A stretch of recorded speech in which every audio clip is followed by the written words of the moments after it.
Come on in. Pull up a chair. It's so good to have you here again for our daily session of stories around a warm fire with good friends.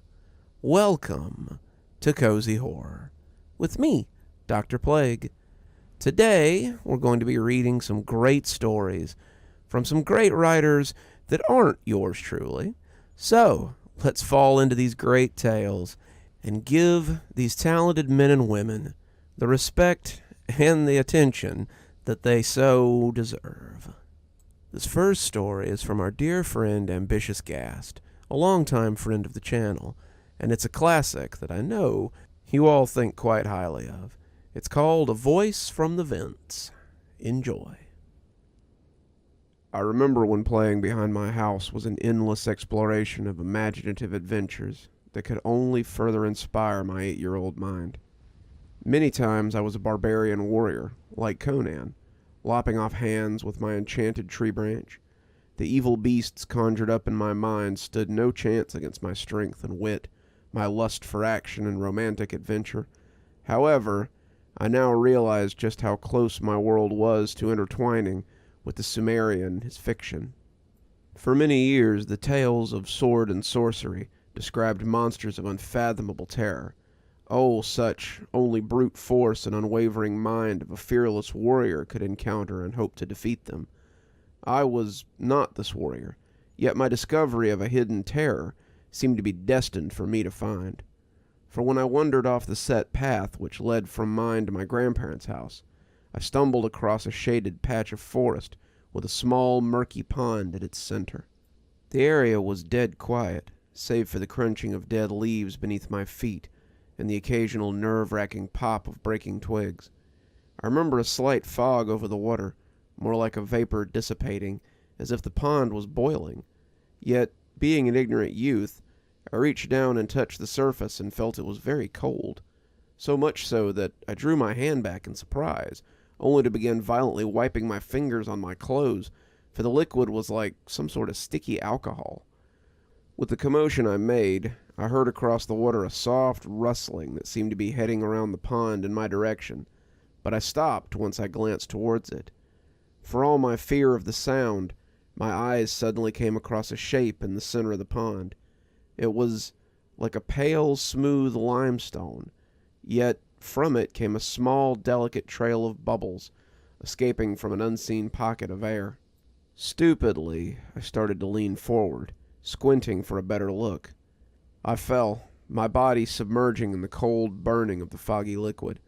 I desperately tried to place my feet on whatever ground I could find, but there was none.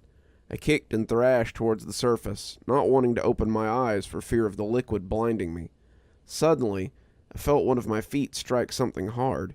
The limestone, maybe? But in response, there came a sound, a low grunt of some kind. The pond began to build up a slight current, and, as if returning the favor, a sharp pain hit my thigh.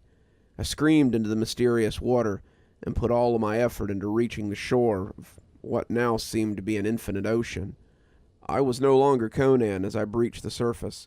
I was a child crying out for his parents, smothering from the fumes of this potentially poisonous body of a creature-infested water.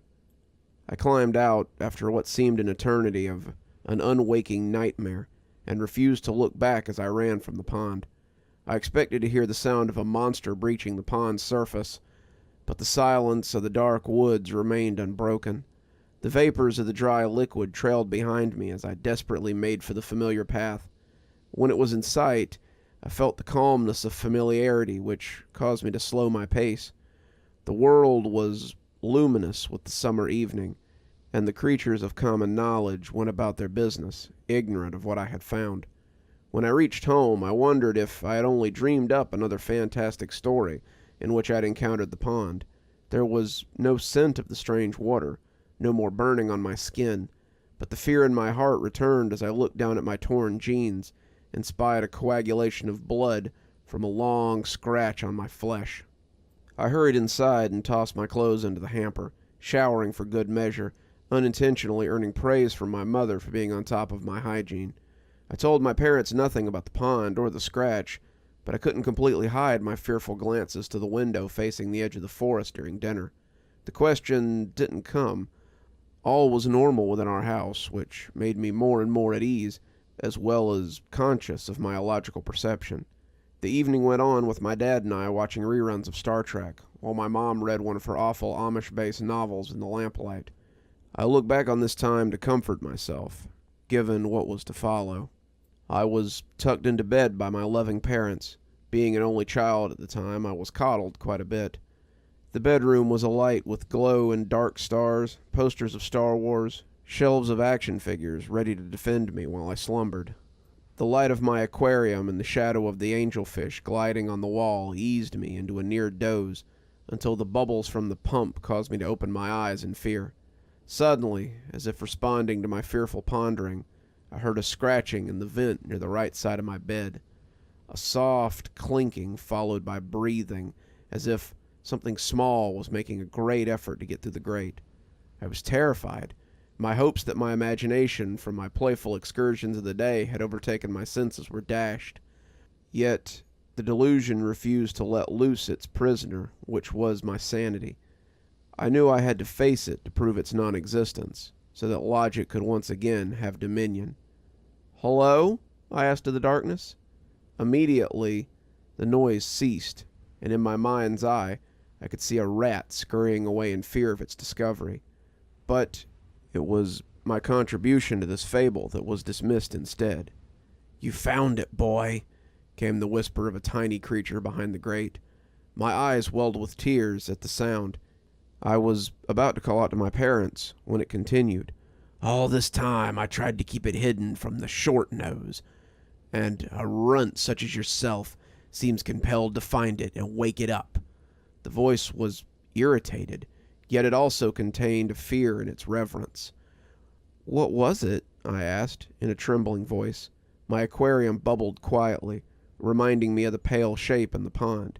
"It is a manticore, one that has hibernated for many human lifetimes, but has ended far more. I was entrusted to watch over it by the one who placed it in the prison. You stirred it. Now it will soon awaken." As I rose up in bed, I forgot my fear of disturbing circumstances and speaking with hidden things. I knew what a manticore was. I knew it well enough to have it far from my mind to dream up during my woodland adventures, for the image of the creature caused real fear in me, though in a hypothetical sense. The image I had seen in books of monsters went through my brain and disturbed me anew. Now I realized that I had been scratched by the thing's relentless claws. Had I opened my eyes while submerged in the pond, I knew that I would have gone mad to see the shape within the burning fog. "What can I do?" I asked. It didn't respond, yet I could still hear it breathing in the vent. "Please, I didn't mean to wake it up," I whimpered. I was trembling beneath the bed sheets, which used to make me feel safe. Now I only felt cold and alone, guilty for bringing such a thing into this world. "You cannot put it back to sleep. It's been too long now, and it'll be hungry. You cannot hurt it with any weapon, for its flesh is invulnerable. It can eat you whole, and it'll leave no bones behind. Its roar is terrible, boy. Your mother, your father, will wake up to the sound of it, and will be taken by madness once it enters your home. It will devour your neighbors, all who dwell nearby, and no one will know what's happened to any of you." I fell out of my bed and onto the floor, sobbing. I crawled to the vent and put my face down to it, without fear of what might happen. "What can I do?" I implored. "How can I kill it?" In the grate, I could see a tiny shape stirring within, 2 glimmers of silver light peering at me, and I could see the green flesh of a long, pointed nose. It was a goblin, small and mischievous looking, though at the moment the eyes looked sad and pitying. When it spoke for the final time, I sensed the want of a brighter circumstance. "If you wish to truly be the hero you pretend to be, you must slay it through its mouth." The eyes disappeared, and a soft, scrabbling shape faded into the darkness. I was alone with this frightening knowledge, and I had to make a choice.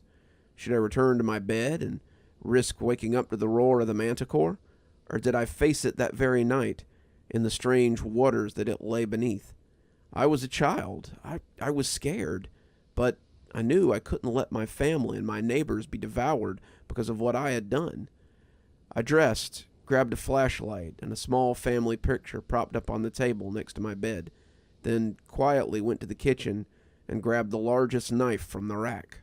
With my weapon in hand, I went out the back door to the swaying trees of a windy midnight.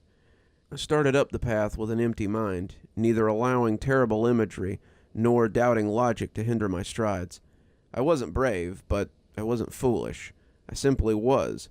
The reality, or at least my perception of it, had been shattered into shapeless pieces of mirror that, no matter how well formed, could never show my reflection in its former naivete. I prayed that I wouldn't find the pond, but I knew for sure that I would. The shape would be there. I would have to go back into the water and somehow open the mouth of the manticore and shove my feeble knife into it. This was my plight. I was 8 years old, on an adventure in my favorite place to pretend, and I could feel a laughing mockery of my innocence when I left the path once more. There was no sound but the wind and the trees. A crescent moon and a star-filled sky watched me from afar. I held my family picture to my chest and watched the hills of dead leaves. The beam of my flashlight shone through the trees, who almost seemed lonely in this path. In true, this was a world left behind a long, long time ago, when fairies took flight and in the gardens of elves, dryads danced for satyrs piping tunes. Whatever creatures flourished in this pocket of time so close to my home were long since devoured by the manticore. Likely whatever force imprisoned the beast also sent it here to our plane, as well as having the courtesy of leaving a goblin behind to watch over it, no doubt. I finally saw the pond reflecting its murky grayness with my flashlight, and my soul cried out within me as a cold fear enveloped my body. There were no more vapors floating on the surface. Neither was there a pale shape below. It was still and empty. The thoughts now began to race, both logical and fantastical. It was gone. It was never there. I can return to my warm bed and forget about it. It will be there waiting for me in the midst of my parents' innards. I wanted to scream for all the emotions, but it was the manticore that screamed into the night, sending a terrible jolt through my body. My bowels cramped at the sight of the giant face of a human hovering 10 feet in the air.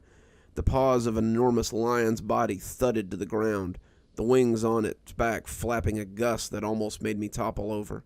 The barbed, porcupine-like tail flicked violently left to right, taking out a tree with one careless swipe. The eyes were large and bulging, yellow with black gashes for feline pupils. When my eyes met that of the monster's, it screamed again in satisfaction at its discovery of its first meal after so long its slumber. I could see its 3 rows of teeth as it howled at me, and yet somehow my only thought was, my parents are hearing this, and they're going to find out that I'm out of bed. They're going to look for me.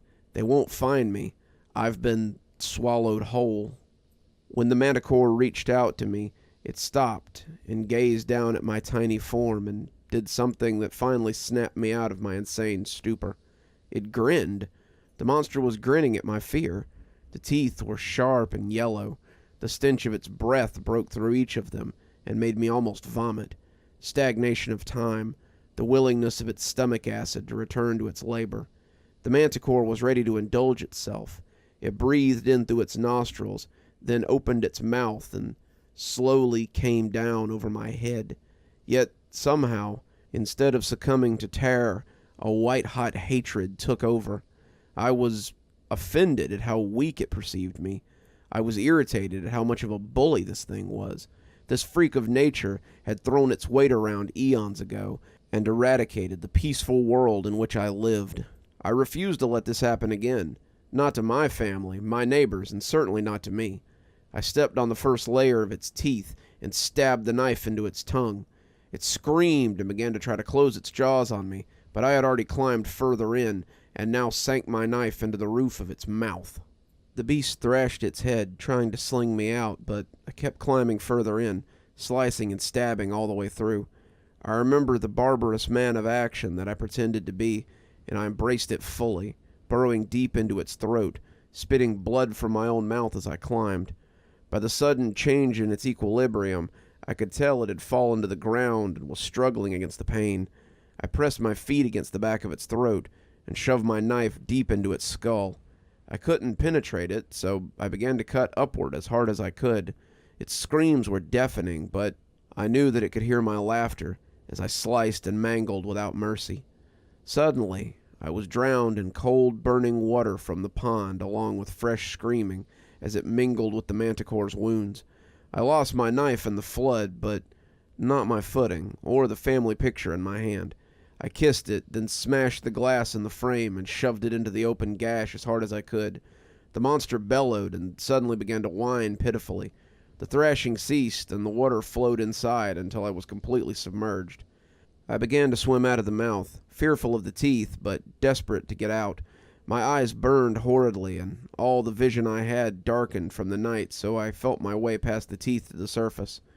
Through the burning, I could make out the flashlight, which lay on the ground, and I swam towards it, fearing the claws of the beast seizing me and pulling me under. Suddenly there were small hands grabbing my arms and helping me out of the pond. It was the goblin, though I could barely see its shape. "You did it, boy! You did it! You slew the manticore!" I was confused. All the effort I put forth to hurt the creature still hadn't been enough to kill it. The goblin continued to bellow his claim, and I expected any moment that the thing would come back up and chomp us both. Yet the creature was silent. I could see now that it had plunged head first into the pond and drowned itself. It's really dead?" I asked. "Poisoned. The water is deadly to manticores that ingest it, which is why it was put here to sleep. But they can hold their breath for a long time. You made it drink the water to relieve the torture, and now its innards will burn away." I fell back and watched the star-filled sky. A meteor passed, and with it went my wish to always have this bravery that overcame my impossible fear. As the years progressed in my life, I found myself abandoning my imagination, my thoughts of heroism, but I always remembered the moment when I accepted my new reality at the edge of the pond. I always like to hear early stories by people like CIA Herpes or Ambitious Gas, when you can really tell that their writing is coming along and you can follow their journey as they get better and better with each tale. Speaking of our good friend CIA Herpes, this next one is by him, and it's about a boy who sees some demon crows circling a monk. The old monk looked up, shielding his eyes from the sun with his hands. The clouds looked strange, black and thick, curling like smoke above where he now sat on top of the mountain. "So it has started," he said. I heard him from farther down the trail, carrying a pail of water for us to drink. Back then, as a 7-year-old boy, I lived in the nearby village. I always wished to learn from the monk. They know secrets, after all. "Oh, Father," I said, dropping the heavy pails of water on top of the mountain, where the monk sat in his ochre robes, his legs crossed full lotus in the eternal symbol of meditation. "What are those clouds, do you think?" He didn't look up at me, but for a moment I thought he might not respond. "Boy, there are things in this world you don't know yet. The wonders of enlightenment, yes, but also the strange evil demons who rule the sky and torture the evildoers in Naraka. They see I am weak, and that I have not yet attained enlightenment. They come here to torment me, to see that I am reborn," the monk said, his voice wavering and cracking as he came to the last word. "They know I have failed. I have not attained nirvana." The old monk did look weak. His hands trembled, and his legs under his robes looked like thin, brittle sticks. His eyes watered constantly, drooping, the whites looking more like yellow jelly than sclera. But in the center of those eyes, I saw a blazing determination and a deep energy. "All beings know the horror of rebirth. Is that not true, old father?" I asked, sitting down beside him. He shook his head. "I will not," he said bluntly, his voice gaining strength and volume.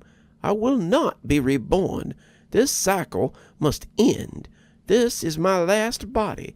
I swear it on the sky, on the trees, on the mountain that we sit upon. The demon will not win." The old monk had gone to a doctor. The doctor had looked at him, his sickly and jaundiced appearance, and had immediately begun running tests. "You have terminal liver cancer," the doctor said. "I'm sorry, but you will not live out the month. It has progressed too far." "So it has. So it has. All things must arise and pass away." "I can write you a prescription for," the doctor began, but the monk waved him off. "No medicine. Thank you for telling me this great secret, doctor, the secret of my death. Now I have time." After speaking these cryptic words, he got up and calmly walked out of the office, heading towards the deep forest and high mountains of his country from which he knew he would never return. The monk had told me this as we walked up the mountain to the final place of meditation. I'd cried, tears streaming down my cheeks. But who will teach the townspeople? Who will perform acts of compassion and spread wisdom when you are gone? We have no one else, old father. You're the last." The monk walked in silence for a moment, thinking deeply under the bright light of the sun. "You will, perhaps. We have always passed on wisdom from big hand to small, from old to young. Someone will come, I believe. People who want to obtain the highest wisdom are rare, yet they exist, even in a world so far gone." Strange sounds came from the sides of the trail. It didn't sound like animals, but rather like high-pitched screaming and laughter. I could catch glimpses of black, hateful eyes in the brush, but when I turned to look, they had already gone. "Do you see?" I whispered. The monk nodded slowly, not a trace of fear in his voice. "They are not here for you. They are here for me." "But why?" "They're demons, my son. Their joy comes from death, from pain and loss. And the greatest loss is the loss of enlightenment, of wisdom, of peace. They know this. Their instincts tell them, just like the cheetah knows which of the antelope is slow and hurt before the hunt even begins. They will not trouble you, but if you wish to turn and go, I will not hold it against you. This is my journey, not yours." "I will stay by your side until the end," I said, smiling up at him. He looked sad, but he still stood up straight and proud. Occasionally he would grab at his stomach and bend over, moaning. He would take a few deep breaths, and sweating and wavering slightly, he would return to the trail. But as I looked forward to where the trail ended, my breath caught in my throat. The sky had turned black over the peaks of the mountain. In the blackness, I thought I saw glimpses of eyes and a smile. Will they kill you, old father?" I asked it in my most trembling voice. He walked on in silence for a long time, without answering. We made the top of the mountain. I had never been so high before, and the beauty of the view took my breath away for a moment. I stood there, staring out for hundreds of miles, seeing the rolling hills turned into flat plains and oceans. Towns shone on the land below us, looking dark and tiny, the people like ants. But the blackness of the clouds and the strange demonic noises from the forest ruined much of the beauty for me. Without ceremony, the monk put down his meditation pillow in the middle of a patch of soft grass. He looked down at it, then he looked over at me. "I will not be rising again. You must return home alone after the end." "I will. You've shown me fearlessness. I will be like you. I'm not afraid of death or demons, just like you. I can get home by myself." "Your parents will worry," the monk said, but I shook my head. "This is more important. I'll stay by your side until the end. You will not be alone." "I'm never alone. I walk the path of the Buddha. He is here, by my side, on the trail and above, selfless and free as the wind. I'll follow him out at the end, I hope. We will go together without self." I didn't understand what he said, but I smiled all the same. "Now I must sit and meditate. Time is short. Do what you will, my son. You were always a good boy, standing by my side, by the side of a man who is dying." The lightning and hail began within minutes of him sitting down to meditate. I tried to take refuge under the great canopies of the tree, but the monk got pelted with hail, great balls of ice that smashed and cracked against the ground. I saw some hit him on the head, causing streams of blood to run down his face and soak into his robes.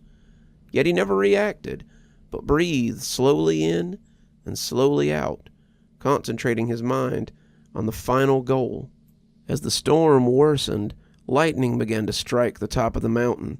The blasts felt like bombs, and the trees split apart under the force of the explosion. But the monk did not react. I moved further into the woods, but not so far that I couldn't see the monk.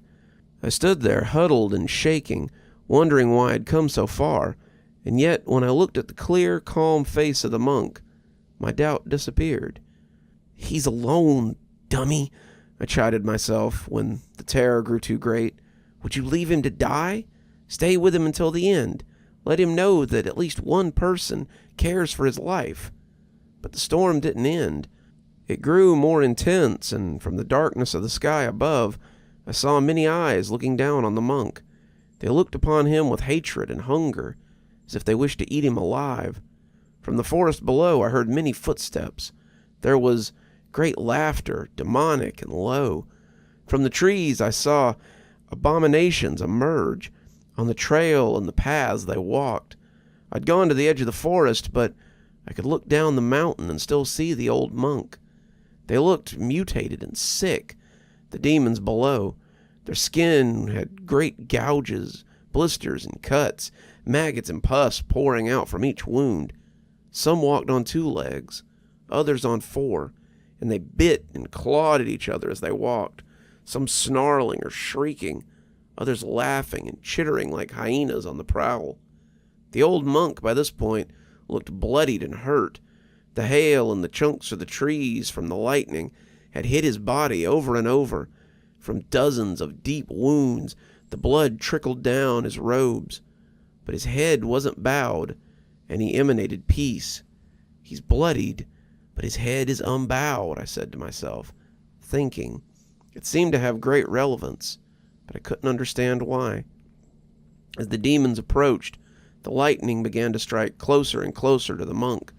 The ground shook with each blast, and I feared the mountain would fall apart under the strength of the crash. The first row of demons had seen the monk. The bloodlust and loathing had showed from their eyes, and it made me scared. When the wind blew, a smell filled the area, like burning sulfur mixed with the odors of decomposing bodies. I took a step back into the forest, trying to hide myself as best I could. But as they approached, the monk opened his eyes. Light seemed to stream from within him, great waves of it that came from those eyes. And for the first time in his life, he must have experienced the greatest bliss. His eyes widened, and eternity seemed to pour from deep within him. Those eyes never moved, but they seemed to see everything. A small smile forced across his lips. For a moment, I felt like I looked not upon an old man, but a blazing pillar of light. "I have attained peace," he said, pulling a knife out of his robe and putting it to his throat. "Despite my dying and my sickness, I have attained peace. I will not be returning, never, to this world." And with a look of bliss beyond anything I'd ever seen, he slit his own throat and died.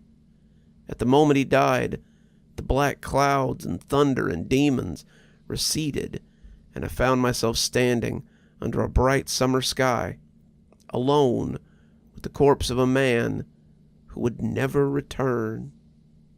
I love the surrealist tones in that last story. It really makes me think, really makes my imagination work to see all the things that are being described there. I just love that. It's like a brain exercise. Moving right along, we go to another friend of the channel, Carbodex, with his story about how children are disappearing on the streets. The hissing of steam from the subway grates interrupted the silence of the evening. City lights cast long, menacing shadows over the pavement.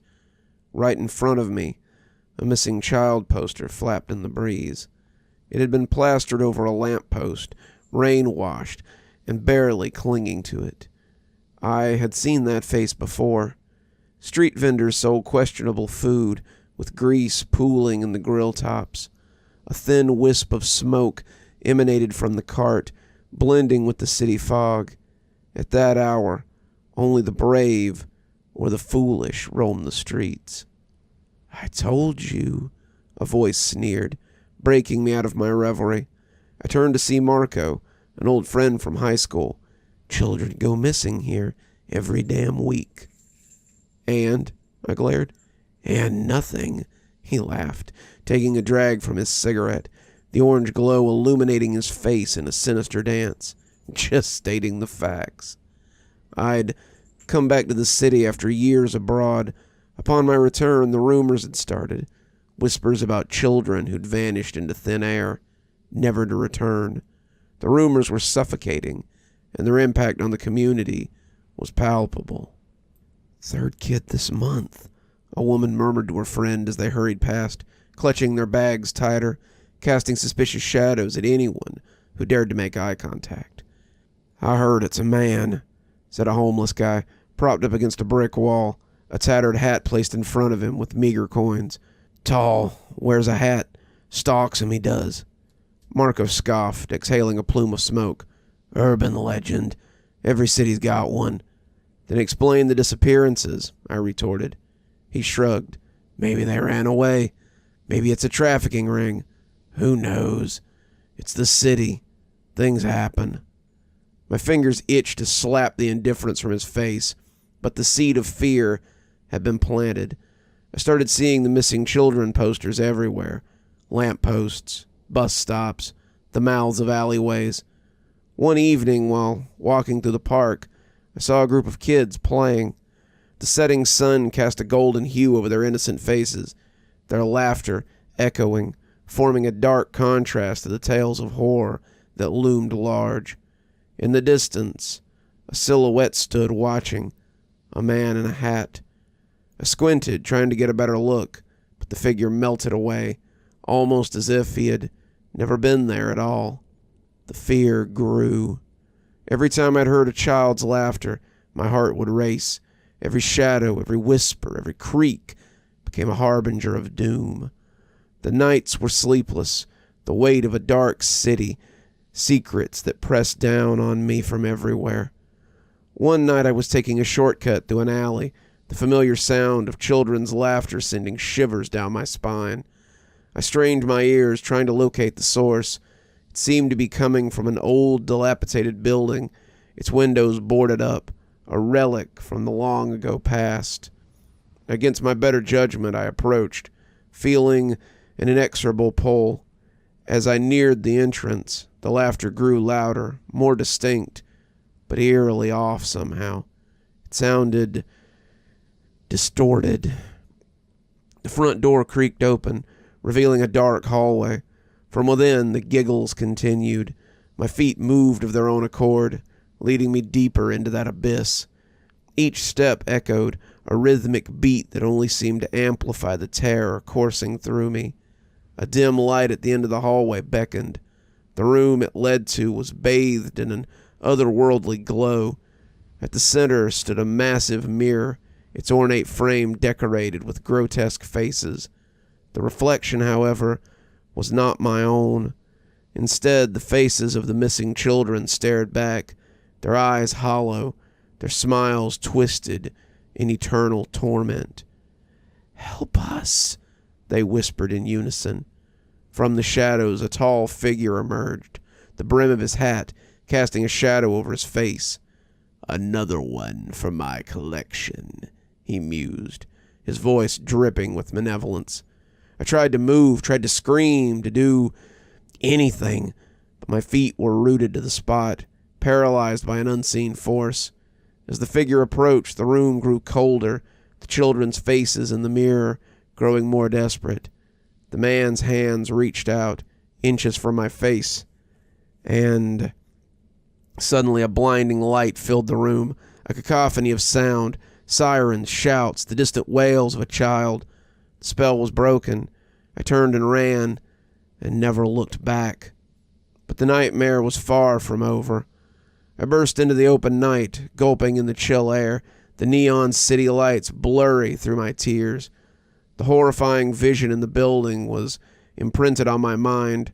Those children, their faces warped with terror, the tall man reaching out for me.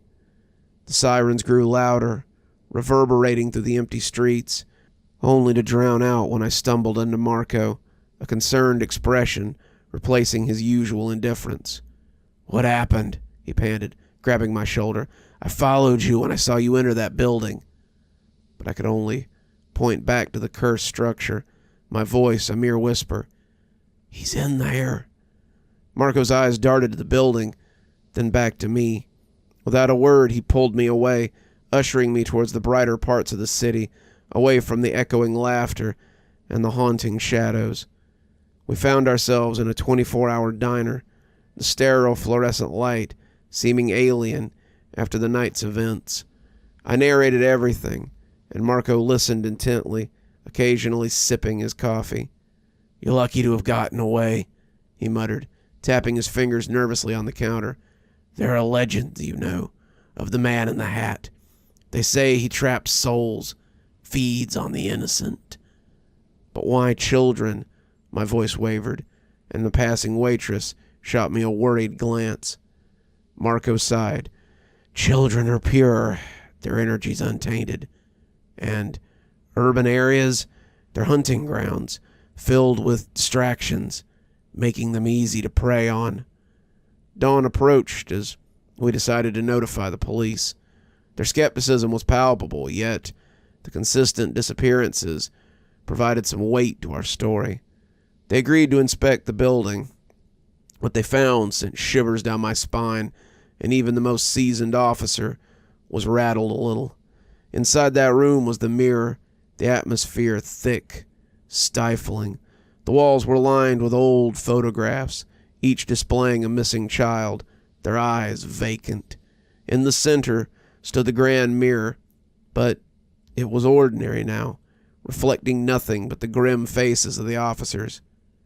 However, the most disturbing discovery was a room concealed behind thick drapes.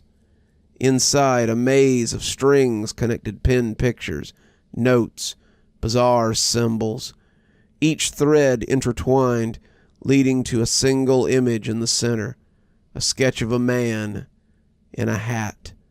Below it, a chilling note: "The city feeds, and so shall I." News spread like wildfire. The city was in an uproar. Vigilante groups formed, vowing to hunt down the man in the hat. Parents held their kids close, and the night saw the streets deserted. Weeks turned into months, but the city's palpable fear remained. The disappearances halted, but the memories persisted, a shadow over every home. One evening, as rain lashed the window panes, I received a call, an unknown number. I hesitated, then answered. A raspy voice, dripping with malice, whispered, "You escaped me once, but the city never forgets." Frozen, I could only listen as soft, distorted laughter echoed in the background. I slammed the phone down, my heart pounding. The man in the hat wasn't done. The city's nightmare had only just begun. Despite the overwhelming dread, there was a determination that burned within me. I couldn't let this malevolent entity continue his reign of terror. Teaming up with Marco and a group of other survivors, we decided to delve deeper, to unearth the truth behind this urban legend. Our research led us to an ancient myth, stories of an entity that existed in the shadows, thriving on fear. The more that we feared, the stronger they became. Legends spoke of mirrors as portals, realms where these beings would trap souls, feasting on their essence. We needed to destroy the source of the power. We needed to destroy the accursed mirrors. Armed with tools and determination, we made our way to the building. The entrance seemed more foreboding than before, its dark void beckoning us, challenging us. Inside, the silence was oppressive. The mirror room awaited, the large glass surface reflecting our anxious faces. Taking a deep breath, I swung my sledgehammer. The impact sent ripples across the city. Every street, every home, every heart felt that first strike. As cracks appeared, the trapped souls began to break free. The city, once cloaked in darkness, began to breathe again. But it wasn't over yet. From the mirror's depths, the man in the hat emerged, his form more terrifying than any legend could convey. Our final battle had begun. The room's temperature plummeted. Our breaths were visible, forming vaporous clouds in the freezing air. The man in the hat moved with unnatural speed, a mere blur as he lunged at us. Marco and the others tried to restrain him, but it was like fighting a hurricane. His sheer force was overwhelming. His eyes were pools of infinite darkness locked onto mine, and I felt a pull, an overwhelming desire to succumb. Those eyes were a promise of peace, an end to constant dread, but beneath that, a current of malevolence lurked. "Join the others," he hissed, his voice echoing with the pain and sorrow of all his victims. But I wasn't ready to give up. Remembering the research, I shouted, "Don't look into his eyes. He draws strength from our fear." Distracting him with makeshift weapons and tools, we circled the mirror, chanting an ancient spell we had discovered during our research. The room quaked. The very foundations of the building groaned under the force. The mirror's cracks began to grow, each fracture emitting a piercing scream, the collective voice of the trapped souls demanding release.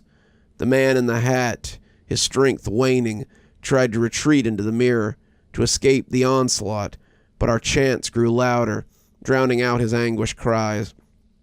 With one final surge of energy, the mirror shattered, sending shards flying in all directions. The room was engulfed in blinding light, a force so potent it threw us back. As the light dimmed, we slowly got to our feet, taking in the aftermath. The man in the hat was gone.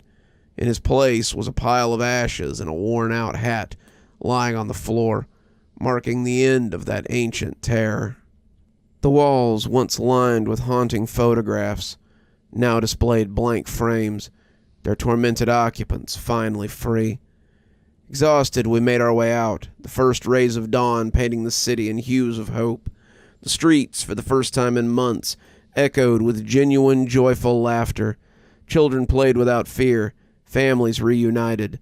The weight of the dark past slowly faded away. News of our victory turned us into local heroes, but we knew the truth. The city's true heroes were its inhabitants, the collective spirit and hope being the real force that banished the evil. Yet, the city bore the scars, reminders of its tormented past. The once abandoned buildings became a memorial dedicated to the lost souls, ensuring the city would never forget. Years went by, life moved on, but every now and again on quiet nights, when the city heartbeat slows, whispers rise of a time when shadows held power, of brave souls who fought back, and of a man in a hat whose reign of terror is no more. However, urban legends have a way of persisting, tales passed down from generation to generation, and while the city had fought off one darkness, who's to say what other horrors lurked in its depths, just waiting for their time to rise. Such a good story. I may have to track them down and see if they've written anything else that I could read, since I really like their writing style. I'd love to see more. This next one is by Strange Accounts, and I might have to track them down too, see if they've written anything on par with this next one.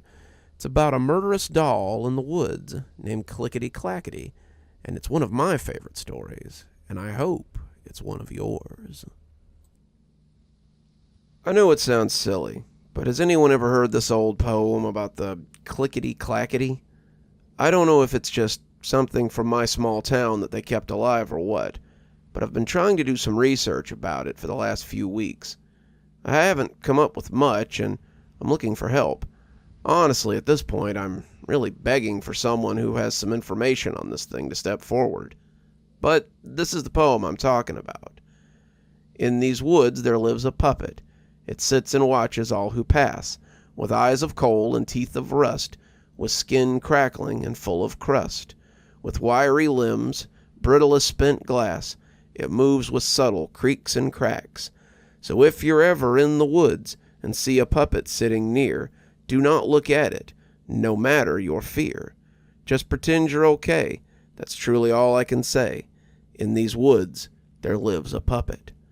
For some context, I live in the southern edge of Wisconsin. My family has always been pretty savvy when it comes to camping, and it was a big thing for my brother Paul and I growing up. We always had fun during family camping trips. But flash forward 20 years, and my parents have since passed on. There was a bad car accident, and the loss hit us unexpectedly. So, as a little remembrance trip, my brother and I had planned a final journey up into the woods that our family had frequented. It's up near the town of Clements, Wisconsin. It's where my family had always camped, but this time we were going in deeper into the woods, just to have a little extra privacy from the normal campground tenants. Plus, we were planning on getting a little drunk, so we didn't want any officers kicking us out. So, we made our plans. We were going to meet at 3 p.m. on Friday afternoon in the parking lot of the Clements Park campground, after which we'd head up north for a couple of hours. We'd found a decent spot in a clearing through Google Map, and we wanted to check it out. After all was said and done, the plan was to head back to our cars on Sunday afternoon. It was just a dumb, drunk, grieving kind of weekend getaway. We both wanted to talk things through, but neither of us could really be described as the going through armchair therapy sort of people. This is just how we handled things. But once Friday came around, things immediately went south. I'd parked my car in the run-down dirt lot of the Clements Park around 2:30. There were a few scattered cars of other campers littered around the dirt field, but nothing really of note. In a way, I'd felt relieved that I wouldn't have to exchange pleasantries with any old family friends. But although I didn't see any familiar people, I did see familiar faces. The trees that had stood tall since I was a kid still remained in their proper places. They held on rebelliously firm to their plots and were left untouched by time. If anything, they had appeared larger to me that day. They had loomed over me with an intensity that I hadn't felt in years. Either they had grown larger, or I had felt much smaller. With a deep breath, I took in the strong, nostalgic smell of the cypress and pine trees that filled the woods. It had always amazed me that the memory could be triggered so heavily with scent. The smell of fresh trees and dirt had taken me back to simpler times of life, when you entrusted your whole being to the care of others, when you were so little that your parents had seemed unstoppable by the forces of nature.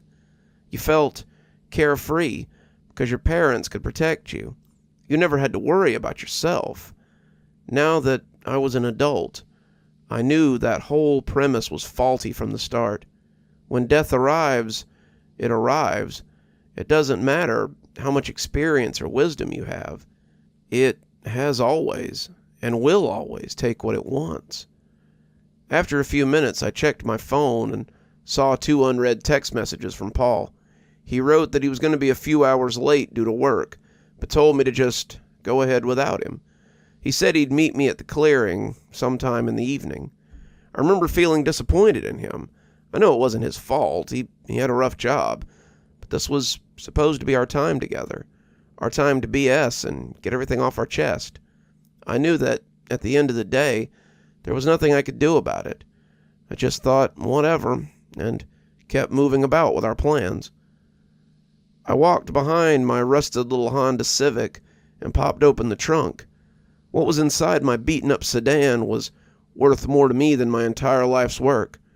Right in front of me lay the same beaten-up rucksack that my dad had always taken with us. When he passed, my brother and I found all his camping gear still prepped and ready to go in the garage. At that point, we hadn't camped together for at least a decade. As a man, I held back tears as we found it. I think Paul had too.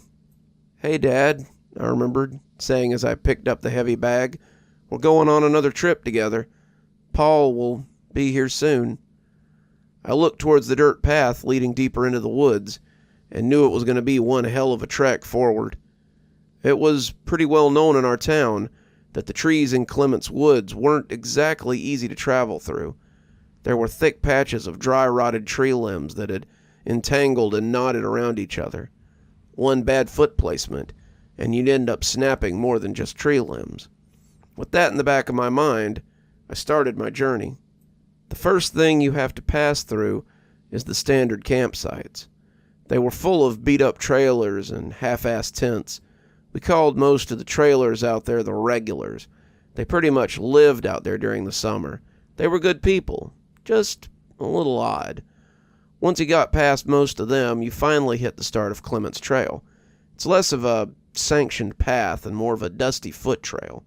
Years of fishermen coming and going had created a thin line of dirt that my family had enjoyed walking through for well over a decade. My brother and I walked down that exact path time and time again with our parents. It was basically a mile loop around a lake that happened to find itself surrounded by jack pines and red cedars that had made up the bulk of Clement's ecosystem. Past that was relatively untouched land. Now, was it legal for us to camp out past the sanctioned areas? Probably not. But what conservation officer would head several hours into the woods on a hunch there might be some buffoons grieving out there? So I pressed forward, continuing northward as I went into the depths of the tree line. Before I knew it, the Clements campground were out of sight and out of mind. During my hike, I used the sun as my marker and kept a good pace. I was actually a little ahead of schedule without having to keep pace with Paul. Incredibly, it was just over an hour of me walking due north that I started noticing something. There was this odd creaking noise coming from the distance just beyond me. It didn't sound like much of anything at first, just kind of like a tree cracking in the breeze. But when it kept happening, always the same distance away and always directly behind me, I started to get an odd feeling creeping up against the back of my mind. Yet every time I turned around to look at whatever was making that noise, I'd see the gentle swaying of green leaves overhead and the sand-colored trunks of the cedar trees, and nothing else. So every time I got that odd feeling running up my spine, I'd turn around and see nothing, then just keep marching on. This happened over and over again. It wasn't until I got to the clearing that something else popped into my head. I hadn't heard a single bird call that entire walk. Aside from the creaking of tree branches and the whistling of the wind, it had been dead quiet. But once again, I pushed it out of my mind. I shifted my focus to setting up the campsite for Paul and I. The clearing we had chosen was perfect. It actually looked better in person than it did on the overhead view from online. It was an almost perfect circle of grass, surrounded by a dense woodline. You could see the sun overhead, casting its dim glow from just over the top of the green canopy. I relaxed my mind a bit, now that I had gotten safely to our makeshift campsite. I went through the mental checklist of everything I had to prepare for the night. I started with the fire. I collected a few big stones that littered the forest floor and formed a little rock pit in the dead center of the clearing. Shortly after that, I made a big pile of dry firewood that I had found scattered around the ground. I did my best to fill the fire pit with the best wood I could find, and tried to spark the tinder with my dad's fire starter. The fire starter went off without a hitch, and it was just in time for the evening sun to start cresting over the horizon. Even though I felt a little rushed setting up the campsite on my own, there was something relaxing about focusing on a single task. I wished Paul was with me, but part of me needed some silence to sort out my own thoughts. The fire provided enough light for me to set up the 3-man tent without issue. Before long, I was sitting by the fire, getting ready to open up the cooler and have a drink. That's when I finally got the text from my brother. "Hey, just FYI, I just got here. I'll be there in about 2 hours." I know a lot of you probably think hiking in the woods in the dark is stupid. You're right, we aren't the brightest tools in the shed, but we had an oversized ego for our capabilities. We'd been hiking and camping on our own for so long that it felt like second nature to us. I just texted him back with my thumbs up and fished out a drink. I sat my back against a broken cedar trunk near the fire and looked at my handiwork. "Here's to you, Mom and Dad," I muttered, before having a sip of my drink. Before I knew it, the cans had gathered next to me, and my eyes had gotten heavy. My eyes were half closed when I heard the same clinking noise I'd heard earlier. It was just outside the clearing, in the darkening woodline. My eyes drifted towards the edge of the trees and focused in on something directly across from me. There in the darkness of the sunless forest was a vague shape of something. It was barely noticeable in the shadows. It stood about 4 feet tall, and it was facing me. I slowly leaned myself forward off the tree trunk, my eyes fixated on the small, dark form. I was expecting it to turn and run away from me. It wouldn't have been the first time that I'd been spooked by a deer in the night. I thought to myself that any second now I'd hear the skittering of the deer hooves as they scampered back into the woods. But that's not what happened. As my eyes were focused on the little shape, it started to walk towards me. And by walk, I mean walk. Even with it being cast in shadow, I could tell that it had the frame of a small child. It was deathly thin and gaunt. It moved with a sense of weightlessness to it. The moment that it passed into the camp's clearing, the fire licked its face with light. Even through my drunken eyes, I could see what it was. It was the face of an old wooden marionette. I felt my heart lurch up in my throat. My body had instantly skipped the fight-or-flight response and went straight into freeze. I could no more lift a finger of my hand. All I could do was watch and examine the puppet's features. The wood was old and weathered, cracks and chips layering its pale skin. The eyes themselves were dark and empty, and the mouth was just a gaping hole full of rusted metal false teeth. It had what appeared to be human hair matted over its wooden scalp. It was just staring at me. Time passed, and it just kept staring.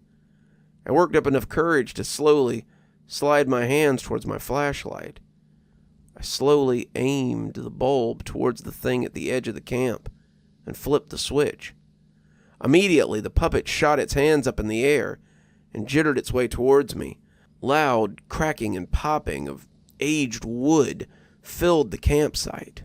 Its feet had glided its way over the forest floor as if it were floating, its knees bounding high up in the air with every mocking step. The clattering sound of wood on wood jangling in the empty void of darkness still haunts me. I dropped my flashlight and fell into the fetal position, completely curling up.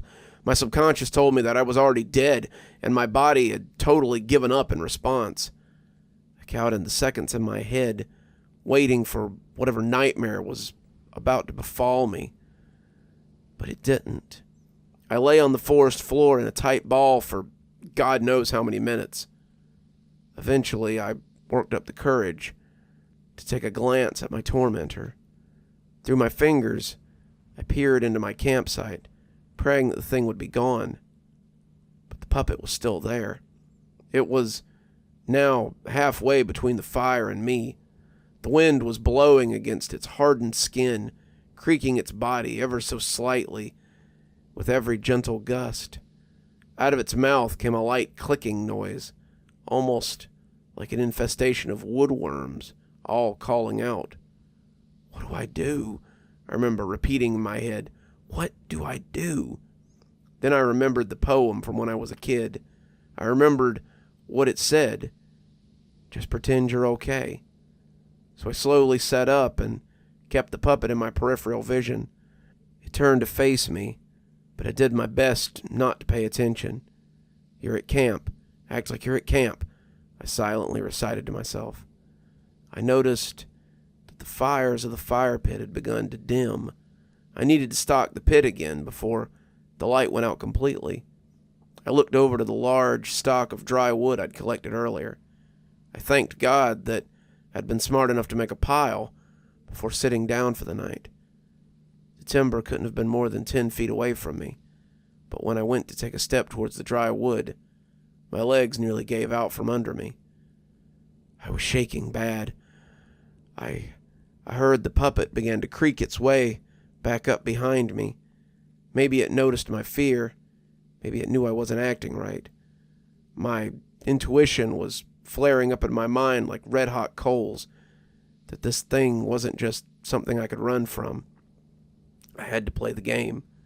Get the firewood. Don't acknowledge it. Just get the firewood. I straightened myself up and walked as casually as I could over to the bundle of fallen tree branches and limbs. I picked up a large handful and turned around. The marionette was standing just behind me, its coal-black eyes looking at my face. The clicking noise that was escaping its mouth sent a nearly uncontrollable fear through my body. But I pressed on. I walked in a straight line towards the fire pit, narrowly missing the wooden body of the doll. I took a knee to be near the warm flames and dropped the wood down next to me.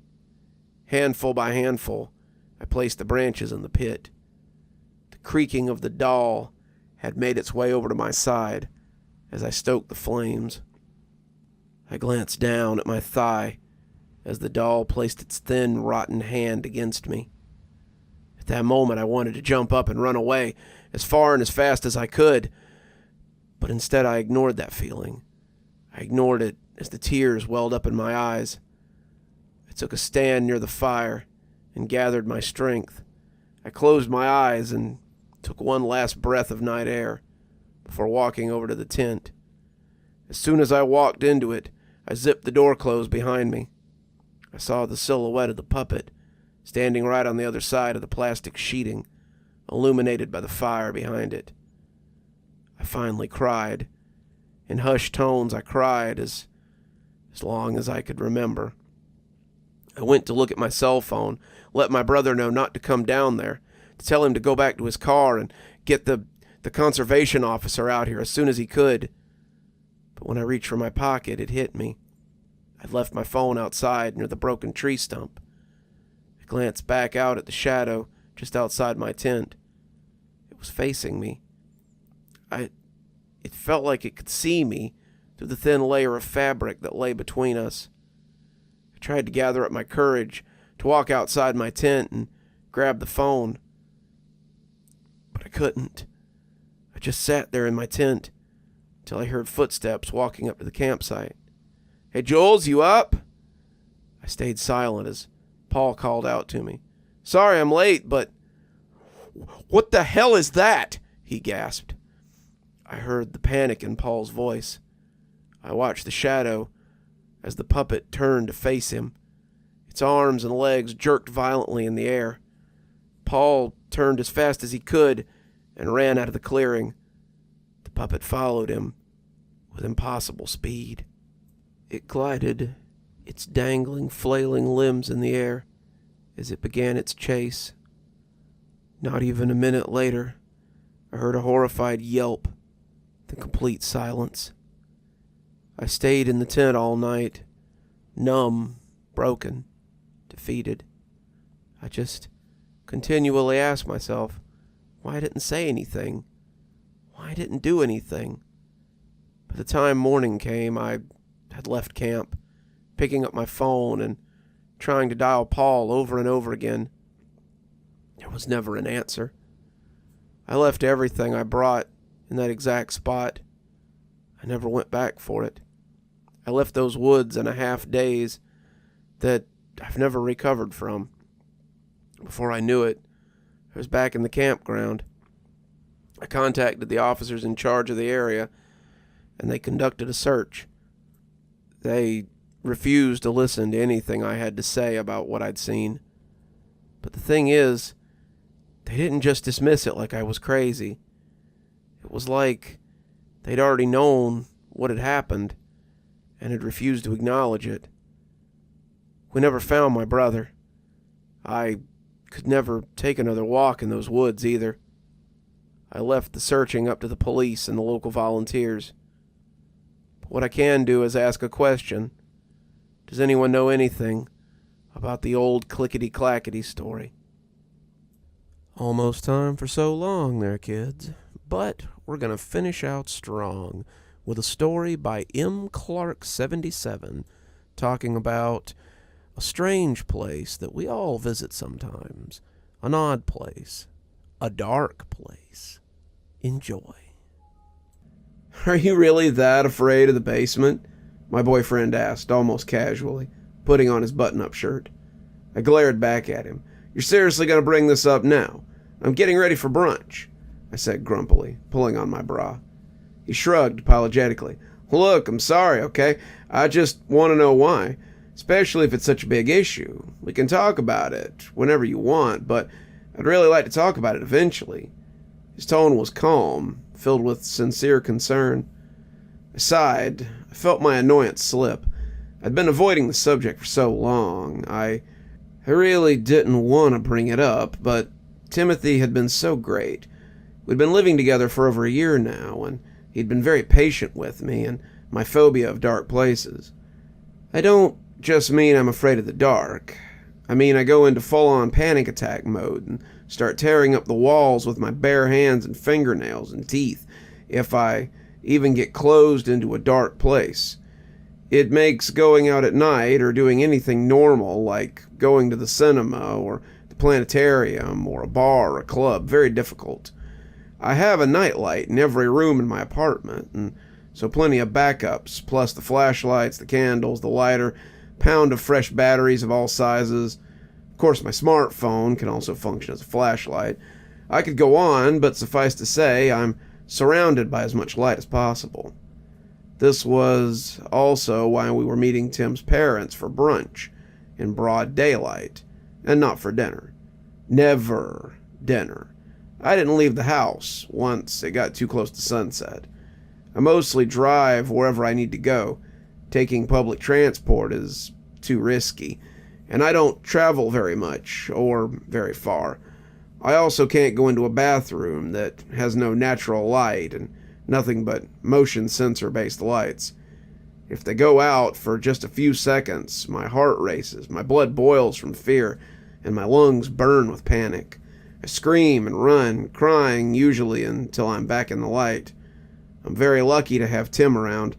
Unlike my previous boyfriends, he never made snide remarks about my phobia, even when it disrupts his schedule. His effortless patience was a stark contrast to my previous relationships. I'd never seen him so much as raise his voice. I slowly sat on the edge of the bed. Okay, I'll tell you why. Right now, actually, if you'd like. I'd rather just spit it out. We have a few minutes, and it's not a very long story anyway. Timothy quickly pulled on his sock and came to sit next to me.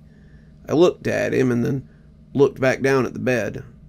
I've never told this to anybody, but the reason I'm so afraid of the dark, of being alone, is because of what happened to me in the basement when I was 10 years old. I paused, and Tim took my hand. His fingers were rough and warm.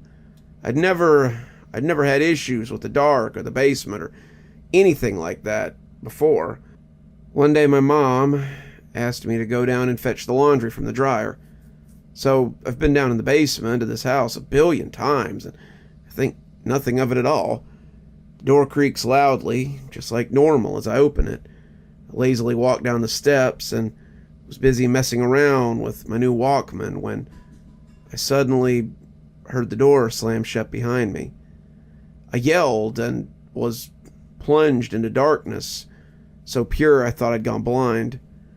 I groped in the dark for the light switch. I heard it click as the light bulb buzzed to life noisily. As I spoke, I could feel my heart begin to accelerate. I could picture that basement now, that bare light bulb. My hand shook. Tim noticed this and began to caress my hands comfortingly. I continued.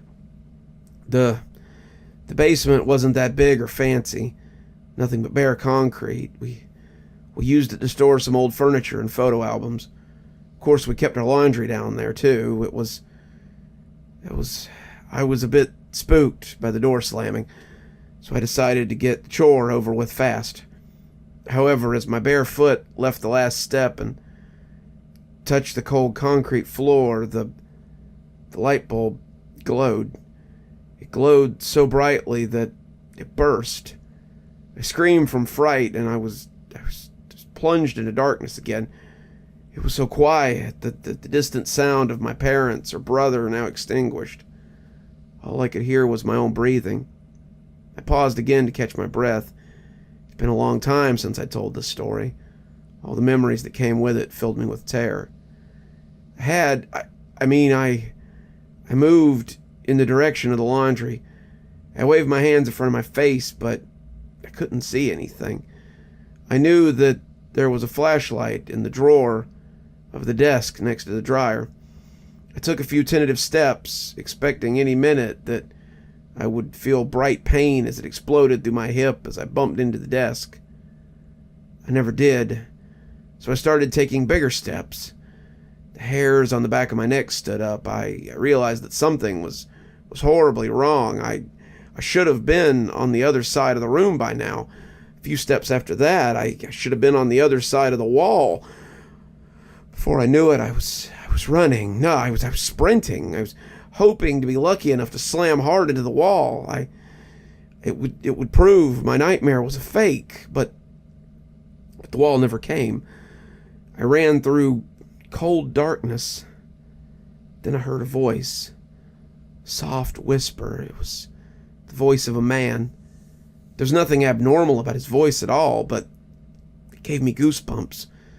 He warned me. He warned me never to return to the dark. He warned me to never tell anyone. My lips trembled, but I continued, my voice shaky. By then, I was beyond fear and incredulity. How could this be possible? Where was I? I yelped and shielded my eyes because it was suddenly blindingly bright, and I felt really cramped, like the room had just shrunk. Then strong hands were grabbing me and lifting me. I found myself being pulled from the wall. Tim's eyebrows shot up into his hairline at this point, but he remained quiet. We still have no idea how, but some men had heard a noise, and once they'd seen me, they rescued me immediately. They found me in a well that was hundreds of miles from my house, from that damn basement. I paused again, rubbing my temples with the tips of my fingers. I had to go to therapy, and no one could ever explain anything. Like I said before, I never mentioned what really happened to anyone. I didn't know whether I was more afraid of people thinking I was crazy, or if I was really more afraid of that voice. All I said was that I blacked out on my way downstairs. The therapist said I may have gone into a fugue state or something, which basically means that they don't have a goddamn clue what the hell happened to me. I continued to go to therapy for years and years, but it never helped. I felt I could never tell anyone the truth.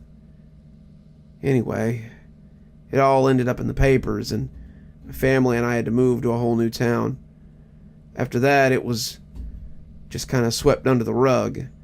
People stopped asking questions. My parents never bring it up. They pretend it didn't happen. I like to do that too. So now that I've told you, I don't want to hear another word about it. If you tease me or prank me, so help me God, I'll dump your ass. I was trying to make a joke to help break the tension, but I could feel myself shaking more and more as I recounted the story. It had been some time since I'd thought about that traumatizing day. I felt tears from the corners of my eyes, but quickly blinked them away. Tim sat silently, his expression one of sympathy and concern. Wow, I had no idea. That sounds really horrifying. I completely understand your fear now. I'm feeling a bit less fond of the dark myself. He kissed me lightly on the forehead and rubbed my arm. I looked at him in disbelief. You don't think I'm crazy? You believe me? He smiled warmly. Of course I do. I can totally believe this universe is full of strange, unexplainable, sometimes horrifying things. He paused and looked me in the eye. But are you still okay for brunch with my folks? We can always reschedule, get McDonald's, watch some DuckTales or something. I smiled at him and chuckled.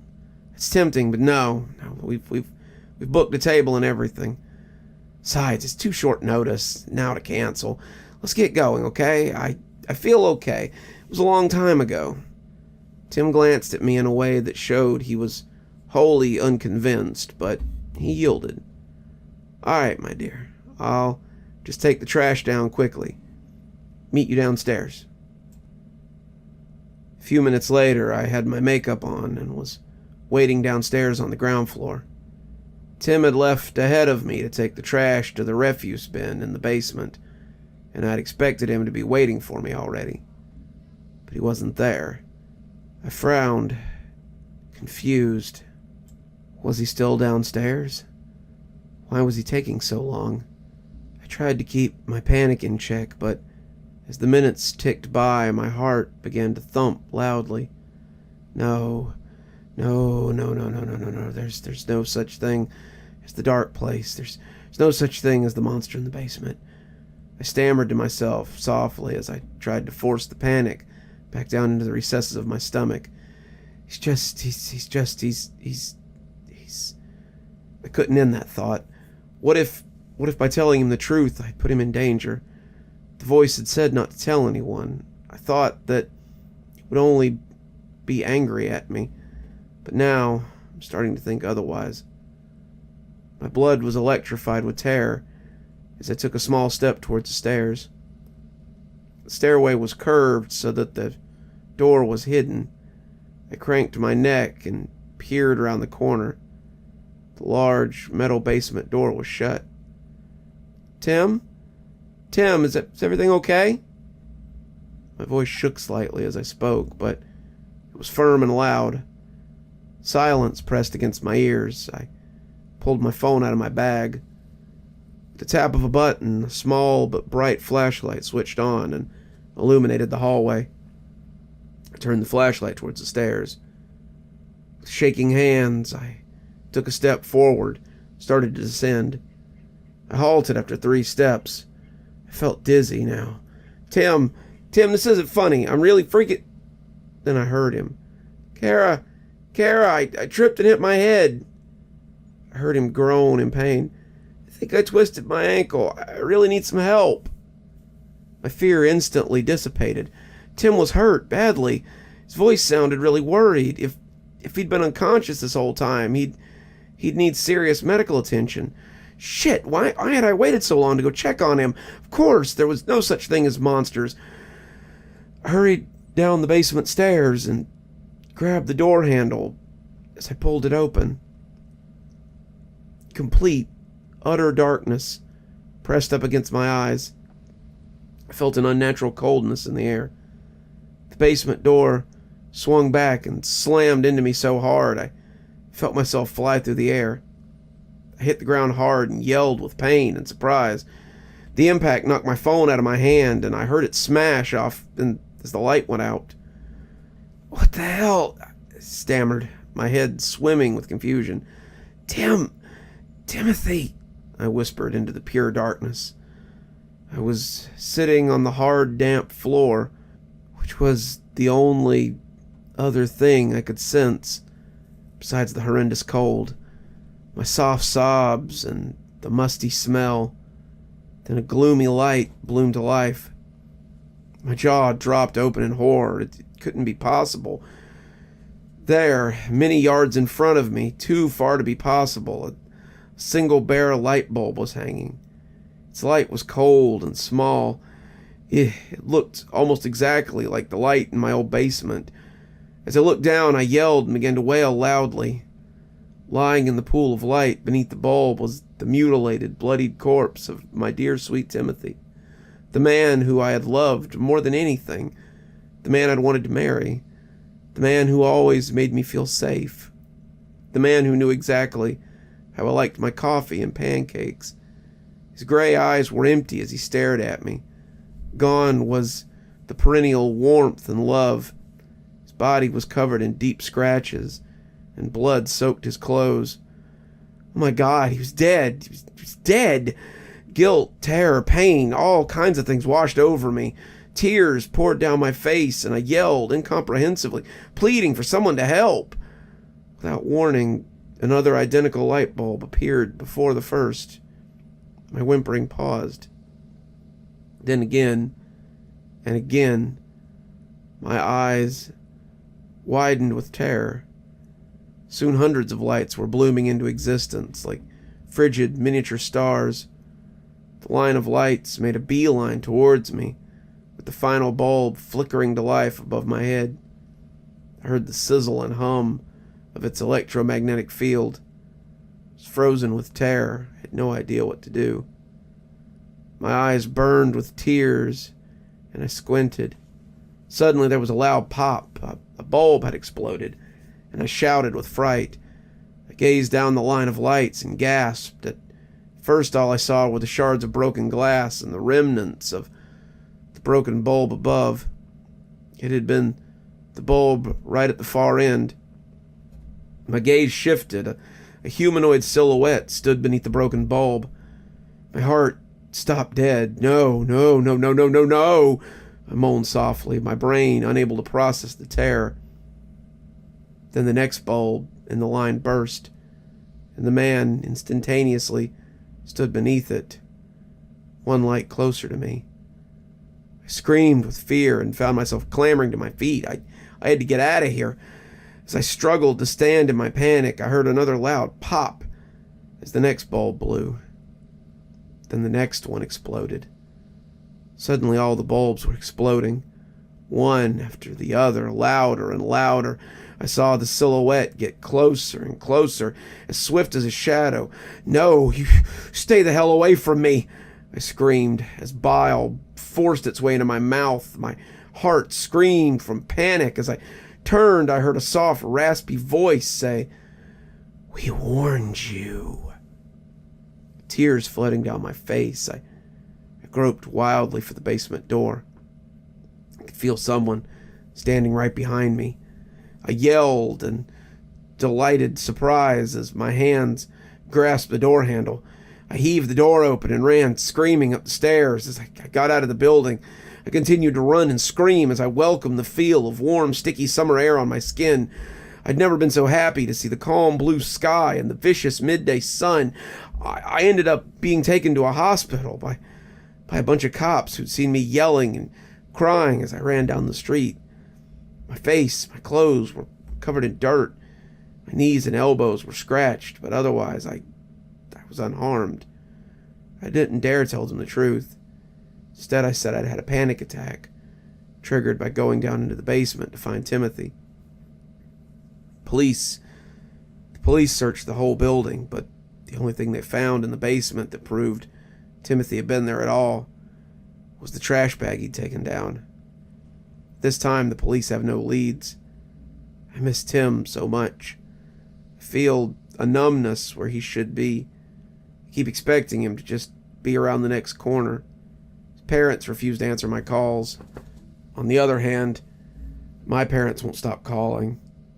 Suffice to say, I can't even think about the dark without bursting into tears. Even if there's no hope for psychological recovery, I don't think it matters. I still feel like someone's standing behind me constantly. The feeling is especially strong when my back faces a lightless room. I'm never alone now. They're always watching me, waiting for me to return to the dark. I've kept all the lights on constantly. I've not left my apartment in days. No matter how long I wait, though, I can feel them. I'm not even surprised. After all, I had not heeded the darkness's warnings. I get the feeling those who trespass are never forgotten, and certainly never forgiven. Alright, gang, I think that'll about do it for today.